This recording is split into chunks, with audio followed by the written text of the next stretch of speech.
That's nice. Got you a brand new wheel from Avenue Performance. Did you? That's why I was driving down there today to get. So now you don't have to use that old crappy one on there. Wow, it's a 4-hole one too, just like the other. Yeah. Yeah, it's That's a nice one. pretty nice. Yeah. Could have got you the Big Flake metallic. They've got green and blue and red and yellow. I figured you'd probably just want the mahogany. Yeah, that's real nice. All right, guys, back in the shop again, and we're working on the 70 F100, and it looks pretty amazing. So check this out. Take a look at that. This looks pretty awesome. Daddy's got it all painted up, and everything's mounted and cleaned. Cleaned and then painted. So yeah, the last video, we got the cab corner welded in. Daddy had just got through making the motor mounts. Right after that, he put all brand new rubber mounts on the cab. Got all that down. Everything got painted at that time too. And he went through and took a bunch of wire brushes. Yes. And did cleaning up all this. So the front end looks really, really good. And then you've got brand new upper control arms, right? So the A-arm up here. And what was the reason that you just decided to switch out the whole control arm? I mean, was there anything wrong? The boots were gone and the ball joints, and the rubber up here was just kind of ragged around the edges. They were still tight, but I knew they wouldn't last if the boots were gone. And I said, the best time to change them is now, since the fenders are gone. So you can get in here. It's just easier just to buy the whole piece then. It's easier, and really, you don't have to press anything out. You just buy it and go. it just works better. And it's not that expensive. It was like $85 or something like that for both. For both? So that's not So, and then you went through, now did these come painted or did you paint them? I painted them. Okay. They were just bare. Oh, okay, so you painted all that stuff, and then even like little stuff. Just get rid of the rusty stuff, Yep. and then anything aluminum got cleaned up, and I mean it looks pretty killer. This will be this old truck. It's gonna look killer under the hood. So you've also got the steering column in now, and this is just a hot rod steering column, just one of the universal ones, really, right? Yeah, it's aftermarket. Based on the GM column is what they're based on. Yeah, so But it's got tilt on it. and you painted it, which matches really good, which was just Krylon, wasn't it? It was. Yeah. So it actually looks a lot. The white in this interior looks almost exactly like you can see the two here in the video. Like they look almost the same. So that's good to note. This is a pretty fancy column. Got all this nice chrome knobs and all kinds of stuff. It'd be pretty good. Now, it's a GM column, but it's in a Ford. So what'd you have to do? Well, I bought it was kind of an adapter wiring harness that plugs into the GM column, and then the other end is open. So what I did was I cut the wire off of the old column, because the old column is trash anyway. Yeah, this is the old one. Yeah, somebody welded the steering wheel on there. Yeah, and then JB welded on top of that. So I didn't want to trust yeah. it. So and it was kind of wonky anyways. I mean, it was not a good one. So you cut the wiring harness off of it. So then you had the original plug that would fit the truck. Exactly. And open wires. And then you had a new plug here with open wires. So it goes from GM into an adapter, from there into the trucks. Okay, so. Yes. And I had to study the internet trying to figure out the wiring, which was tough. Yeah, I bet. They give you the GM colors, but it's totally different on this truck. Did you use a multimeter too and just go through and you didn't do continuity tests though? No. Well, hopefully their colors are right then. So, and now you can see the front end has the Mustang wheels on here, and these things are always great looking wheels, and we got the other ones for the rear. May do that later.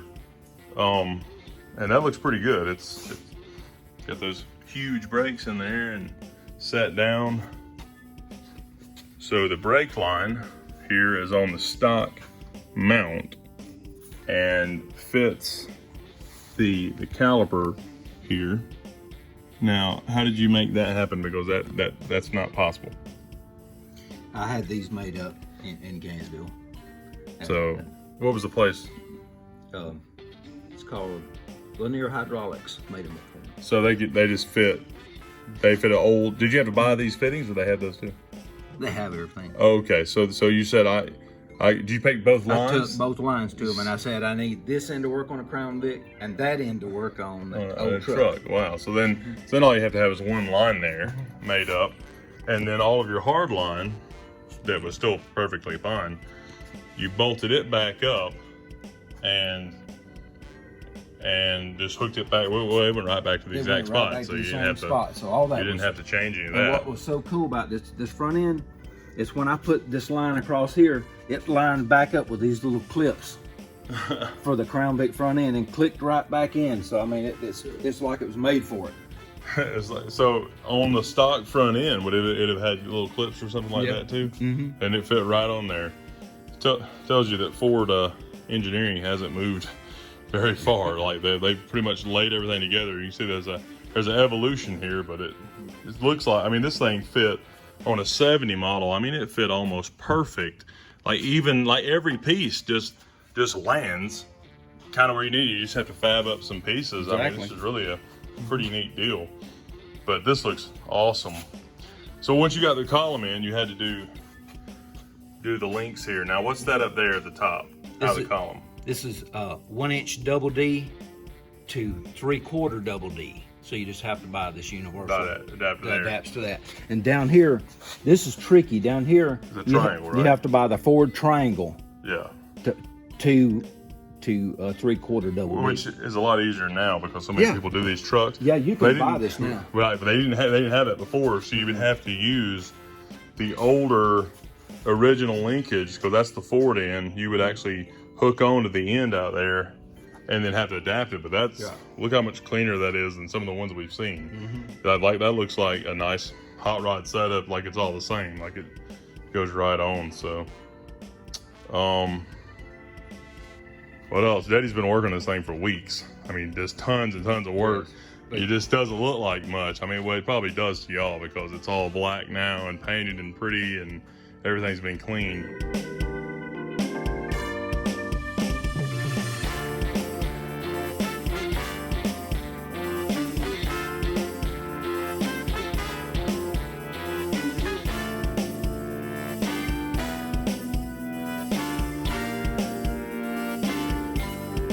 And then what about this stuff? Was there torque ratings on this, or just good? No torque ratings on this right now. It's got log nuts. I'm leaving this loose for right now. Oh, okay. I mean, it's snugged. Yeah. And the reason I'm doing this is everybody on the internet says, wait till you get this at the right height and then tighten this, because it will wear on your rubber if you tighten it now. And this truck hadn't settled down yet. When I get the motor in the front end and everything on, it should settle down some, and then I'll tighten this. Yeah, so the sway bar, the end links are all that stock. Oh yeah. And they just bolted up. One of the holes was here, drilled the other one. So that's all hooked in. Everything's bolted up, torqued down, final time. These are some bolts you just had to source right. Right. And then you made this plate, y'all saw that. Anything else? That's the rest of the brake stuff in there. Yes. It's a lot of work. But next thing to do is the engine disappeared. Yes. What happened to the engine? I've got it at a race shop right now, and they're building the motor for me. So I'm gonna build a 302, but it's gonna be a hot little motor. Yeah. Who's building it? David McIntosh. Yeah. So he builds all out race cars and show cars and hot rods and all kinds of stuff. So it should be a pretty hoss of an engine. So, and he's fortunately right down the road here. He's the one that built the tranny in that Dodge D150 we had, and it worked super slick. So. And he built the tranny in this. Yeah, he built the tranny in the holes there too. So, of course, it has a lot more hot rod parts in it than the truck did, because it was a 6-cylinder. That's a big block car. But yeah, no, the column and everything looks pretty awesome. Yeah, and this is just an old steering wheel right now to mock it up with. I have the new steering wheel that I'll put on it later. The new wheel's gonna look good. I don't want to scratch it up. Yeah. There we go. Yeah, I think it's gonna be pretty awesome. Gotta get the insides of these doors painted white to match. Yes. They had most everything red, and then we went through and painted the blue and then scuffed it back up. But y'all saw it look like wet. So once it's done, we're gonna try to do some other things with it and try to clean it up a little bit more. It's still gonna be a rat rod for a while, but I think Mama's already talking about painting it, ain't she? Yes. I mean, you did all this work. I mean, this looks like, you know, a really, really nice truck now. And it's gonna be, what I like about it is I like rat rods. They have really, really nice interior and a really nice engine bay, but everything else looks ratty on the outside. So I think it's kind of cool. But this is really a good truck if you wanted to have one painted up nice, but there's a lot more body work to do if that's the case. I mean, so because some of the body work that was done, when I sanded it down, I sanded all the filler back out of some of it so that we could have some rust come through. But it'll be good. We'll figure it out. So, all right. All right, guys, there it is. That's with the Mustang wheels all the way around. That looks pretty good. Now in here, the jack stands are actually on the axle, so it's sitting at its normal height, as a ride level. So when the tire's on the ground, obviously it'll go all the way down, but that's essentially where it's gonna sit in the hole, and that looks pretty killer. This whole thing just looks awesome. It looks more resto mod, more updated now all the way around by just having these on there. Like I said, these are some stock, like, I don't know, 2008 Mustang wheels, some GT wheels. These are the nicer ones. And so they won't fit on here stock. They will fit on the front end stock, that right pattern there. On the rear, you've got the 5x5.5, which is the large Ford pattern. This is the small Ford pattern. So it goes, you gotta buy spacers and adapters, which are the same thing. That goes 5.5 down to 4.5. And these are 1.5 inches thick, and it's literally just this piece right here. So this little shiny piece in here, that's the adapter slash spacer. So it's 1.5 inch spacer, and it adapts from the 5x5.5 down to 5x4.5. And essentially I just had to guess on that, because we've had a lot of these parts, we've been working on the same for 3 years. So I bought those 3 years ago and literally just did a bunch of measurements and guessing, and came out correct. I mean, out of doing the measurements that we did, I mean, it's tucked perfectly. We won't have to roll the lip here or anything. It's just got a little rounded edge on it there. Should be completely fine. And then up in here, it's got enough space, about 1 inch up in there. So it's not gonna rub anywhere on the rear. And that looks pretty killer. So once we get the front end stuff done, the front end will settle down, but man, that looks really cool. It's a really good look. So I'm excited. I think this thing's gonna look pretty wicked. We get it all back together. Especially that new motor.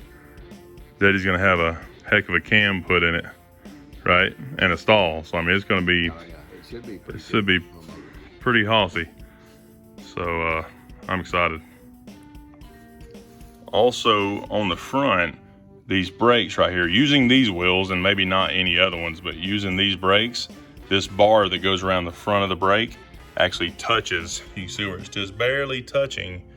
So we're gonna grind down that bar just a little bit, like 1/16 of an inch would be enough to where it wouldn't touch. I mean, it ain't gonna take much at all. And on other wheels, it may not touch, but I've seen people use these wheels and they didn't say anything about it. That, or they bought some of those tiny spacers that bump it out, but we don't want it to be any wider than it is. So, but anyways, that's it, guys. Appreciate it.